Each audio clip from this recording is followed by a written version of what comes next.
kita sedang membahas bagaimana batas umur yang sangat sedikit ini sebelum datang pemutusannya ajalnya agar dimaksimalkan.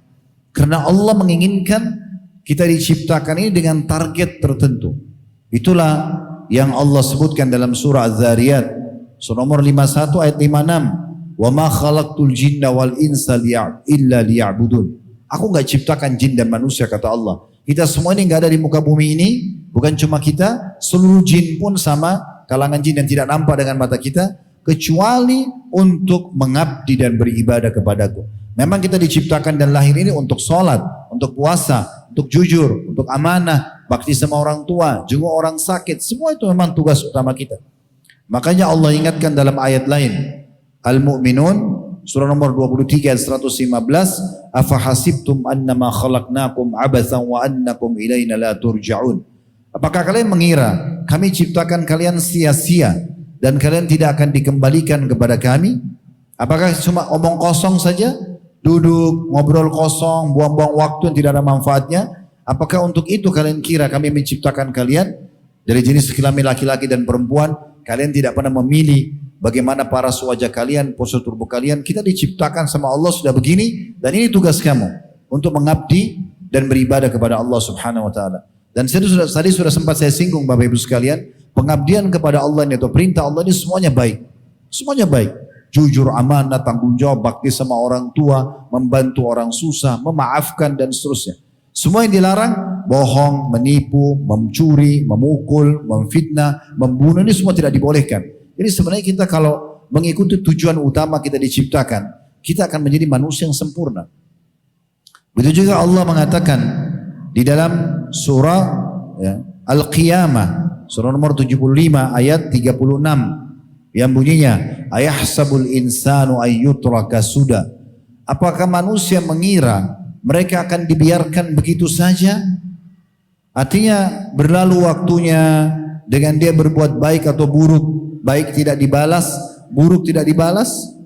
Kata Imam Syafi'i rahimahullah, makna daripada apakah manusia mengira mereka akan dibiarkan sia-sia, ya tidak ditanya, la yu'mar wa la yunha.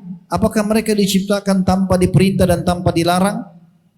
Begitu juga Ibnu Qayyim rahimahullah mengatakan, idha'atul waqti ashaddu minal maut, lianna idha'atul waqti taqta'uka 'anillah wad darul akhirah wal mautu yaqta'uka 'anid dunya wa ahli. Sampai Ibnu Qayyim menanggapi firman Allah SWT surah Al-Qiyamah ayat 36 tadi, beliau mengatakan sungguh orang yang tidak faham tentang ayat ini, dia banyak membuang-buang waktunya pada hal yang bukan merupakan tujuan utama dia diciptakan. Maka dia tidak faham bahwasanya membuang-buang waktu pada hal yang tidak bermanfaat, ya itu lebih parah daripada kematian. Karena membuang-buang waktu akan memutuskan seseorang dari Tuhannya Allah dan juga kehidupan akhirat. Akan sia-sia, dia tidak bisa memperbaiki lagi derajat dia di surga nanti kalau dia sudah meninggal dunia. Sementara mati hanya sekedar memutuskan orang dari urusan dunia dan seluruh penghuninya. Tidak asing lagi teman-teman sekalian surah Al-Asr dalam Al-Quran surah nomor 103. 3 ayat saja. Dan Imam Syafi'i rahimahullah berkata tentang surah Al-Asr ini, kalau seandainya tidak turun dalam Al-Quran kecuali surah ini sudah cukup. Wal asr, demi waktu kalian di dunia, kata Allah. Yang bersumpah langsung Allah, demi waktu kalian di dunia, dari pagi sampai malam, sampai pagi lagi, besok pagi sampai besok pagi lagi, ini akan ada terakhir, ada akhirnya. Demi waktu kalian, maknanya maksimalkan, jangan sia-siakan, sibuklah dari satu kebaikan kepada kebaikan yang lain, hindari keburukan dari keburukan yang lain. Innal insana lafi khusr, semua manusia dalam keadaan rugi dan sangat menyesal nanti pada hari kiamat. Illal ladzina amanu wa amilus shalihat, kecuali orang yang mengisi waktunya itu dengan iman dan amal saleh. Wa tawassaw bil haqqi wa tawassaw bis sabr, saling mewasiatkan kebenaran ini, saling mengingatkan dan saling mengingatkan juga agar bersabar. Sabar dalam melalui kehidupan ini. Kata para ulama, sabar itu ada 3 hal. Sabar dalam mengerjakan ketaatan kepada Allah, seperti itu dalam majelis ilmu seperti ini, meluangkan waktu, azan, sholat, mungkin tengah malam ada yang tahajud, kita bersedekah sementara kita butuh dengan harta tersebut. Misalnya kita luangin waktu untuk haji dan umroh perjalanan jauh. Kita bakti dengan orang tua, mungkin mereka sedikit rewel di masa tuanya misalnya. Atau yang lainnya. Semua itu butuh kesabaran. Sebagaimana juga sabar yang kedua, sabar terhadap maksiat. Setiap orang di antara kita pasti peluang untuk berzina, untuk berbohong, untuk menipu, untuk mencuri, untuk membunuh. Tapi dia pada saat datang godaan syaitan disuruh bersabar. Dan juga yang ketiga sabar terhadap ujian harian yang datang kepada kita semua. Ingat teman-teman sekalian, baginda Nabi SAW sudah mengingatkan kepada kita dalam hadis-hadisnya yang mulia. Di antaranya hadis riwayat Tirmidzi dengan sanad sahih. Tolong diperenungi baik-baik sebelum datang nanti. Waktu itu kita sudah dikasih bocorannya di dunia. Di akhirat nanti kata Nabi SAW, la tazula kadama abdin yaumal qiyamah hatta yus'ala an. Sesungguhnya telapak kaki seorang hamba pada hari kiamat tidak akan ke surga atau ke neraka sampai ditanya tentang yang pertama, an umurihi fima afnah, umurnya, waktunya di mana dia habiskan, wa an ilmihi fima fa'al, tentang ilmunya, dia amalkan di mana ilmu yang sudah dia dapatkan. Apakah ilmu agama atau ilmu umum? Yang ketiga, wa an malihi min aina iktasaba wa fima anfaqa. Hartanya di mana sumber datangnya harta tersebut dan juga kemana dia keluarkan. Dan yang keempat adalah wa an jismihi fima abla. Tentang jasadnya, fisik yang Allah kasih, mata, telinga, mulut, ya semua ini, hidung, tangan, kemaluan, kaki, di mana dia gunakan. Semua itu akan ditanya dan diminta pertanggungjawabannya. Maka harus hati-hati teman-teman sekalian. Sungguh kita betul-betul akan sangat menyesal dengan 1 detik dari waktu kita di muka bumi ini kalau kita tidak gunakan di atas ketaatan kepada Allah Subhanahu wa taala. Nanti Bapak Ibu akan dengar, kami akan sampaikan bagaimana para ulama salaf dulu, para sahabat, para tabi'in yang luar biasa, mereka sangat pelit dengan waktu mereka walaupun 1 detik dibandingkan dari harta mereka. Mereka sangat pelit, mereka sangat perhitungan. Mereka tidak mau menyanyiakan omong kosong dan seterusnya. Nanti akan kita jelaskan dalam contoh-contoh statement mereka. Juga tidak asing lagi sabda Nabi SAW yang sangat masyhur. Hadis ini diriwayatkan oleh Al-Hakim dan disahihkan oleh beliau. Kata Nabi SAW, iktanim khamsan qabla khamsin.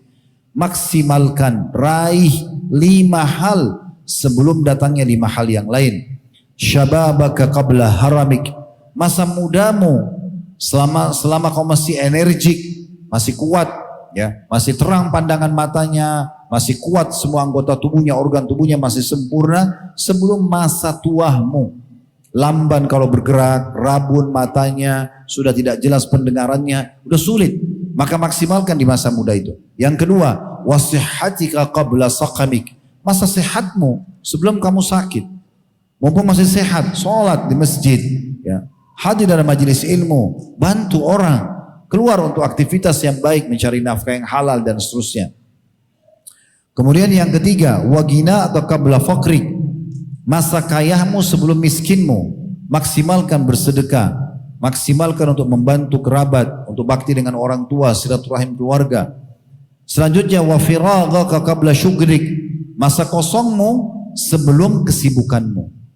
Yang unik kadang-kadang teman-teman sekalian, ada orang dianggap karena dia punya waktu lowong, bagi dia waktu lowong kosong, maka dia pakai semalaman suntuk begadang tanpa ada manfaatnya. Bukan karena dia sedang menghabiskan waktu dengan pasangan hidupnya, merupakan juga punya hak.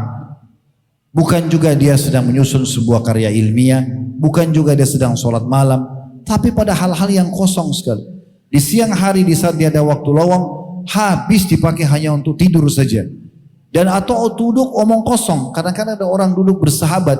Sudah 10 tahun, 20 tahun, 30 tahun mereka bersahabat. Setiap kali kumpul selalu cerita yang sama yang diulangi. Tanpa mendatangkan sebuah manfaat. Enggak manfaat akhirat dan juga enggak manfaat dunia. Tidak ada sesuatu yang bermanfaat di sana. Mungkin temannya sudah jenuh dalam mendengar kisah yang sama. Tapi itu aja terus yang diulangi. Maka ini menggunakan waktu kosong bukan pada kebaikan. Padahal sebenarnya bisa saja nanti kalau dia sibuk, dia berharap di saat gempa bumi terjadi dia bisa baca Quran, dia bisa berzikir, atau di saat tadi dia sudah sakit keras atau sudah sangat tua, dia berharap kalau pada saat itu dia bisa menyusun sebuah karya ilmiah, dia bisa aktivitas secara umum ya untuk berjihad, misalnya untuk bersedekah, untuk mencari nafkah, untuk menuntut ilmu dan seterusnya. Kemudian yang terakhir kata Nabi SAW, wa hayatika qabla mautik, dan kehidupanmu sebelum masa matimu. Kehidupanmu sebelum masa matimu. Ghanim bin Qais rahimahullah, ada seorang salaf dulu pernah berkata, kunna natawa'adha fi awalil Islam. Ya. Kami di awal-awal Islam dulu, di masa sahabat, di masa tabi'in, kami selalu saling mengingatkan supaya yang pertama ya statement ini, Ibnu Adam i'mal fi faragika qabla syughlik, wahai anak Adam selalu sibuk isi waktu-waktu kosongmu dengan kebaikan-kebaikan sebelum datang kesibukanmu, wa fi syababika likibarik, dan masa mudahmu untuk menutupi masa tuamu, wa fi sihhatika limaradik, dan sehatmu sebelum sakitmu, wa fi dunyaka li akhiratik, dan duniamu maksimalkan untuk panen nanti di akhirat sana, wa fi hayatika li mautik, dan kehidupanmu untuk kematianmu. Dinukil dari kitab Hilyatul Auliya dan juga Jami' Ulum wal Hikam. Ini teman-teman sekalian statement-statement atau ayat, sebagian ayat-ayat Al-Quran dan juga hadis Nabi SAW yang disampaikan ya pada kesempatan ini, tentunya karena waktu Isya sudah masuk.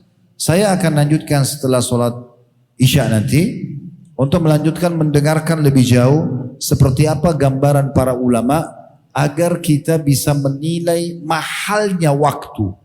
Bagaimana kita bisa memletakkan waktu itu sebagai sesuatu yang sangat mahal yang Allah berikan sebagai fasilitas yang harus kita maksimalkan. Maka insya Allah kita akan lanjutkan nanti setelah sholat Isya supaya teman-teman kita yang mukim tidak telat dalam sholat di awal waktu, karena ini adalah amal yang paling afdal. Subhanakallahumma bihamdika asyhadu an la ilaha illa anta astaghfiruka wa atubu ilaik. Wassalamualaikum warahmatullahi wabarakatuh.